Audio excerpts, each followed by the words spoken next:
معراج کی رات نبی کریم صلی اللہ علیہ وسلم عرش اور آسمانوں کی سیر کے لیے تشریف لے گئے تو مختلف آسمانوں پر مختلف انبیاء علیہم السلام سے ملاقاتیں ہوئیں۔ سب سے پہلے آسمان پر حضرت آدم علیہ السلام سے ملاقات ہوئی تو نبی کریم صلی اللہ علیہ وسلم نے فرمایا کہ آدم علیہ السلام کو میں نے دیکھا کہ ان کی دائیں جانب بھی کچھ صورتیں ہیں، کچھ چہرے ہیں، ان کو دیکھتے ہیں تو خوش ہوتے ہیں، مسکرا پڑتے ہیں،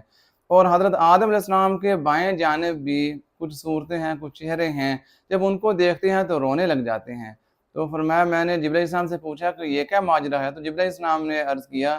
کہ حضرت آدم علیہ السلام کے دائیں طرف ان کی نیک اولاد کی صورتیں ہیں، جو قیامت تک ان کی نیک اولاد آنی تھی، جنتی ہونی تھی، ان کی صورتیں اور چہرے ہیں، ان کو دیکھتے ہیں تو خوش ہوتے ہیں، ہنستے ہیں، مسکراتے ہیں۔ جبکہ آدم علیہ السلام کے بائیں جانب ان کی جو بری اور فاسق فاجر گناہگار اولاد ہونی تھی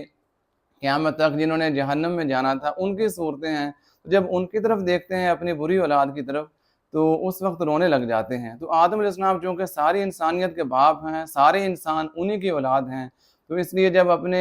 اولاد میں سے نیک لوگوں کو دیکھتے ہیں تو خوش ہوتے ہیں، اور جب برے لوگوں کی طرف نظر پڑتی ہے جو جہنمی ہیں تو رونے لگ جاتے ہیں۔ تو نبی کریم صلی اللہ علیہ وسلم نے حضرت آدم علیہ السلام کو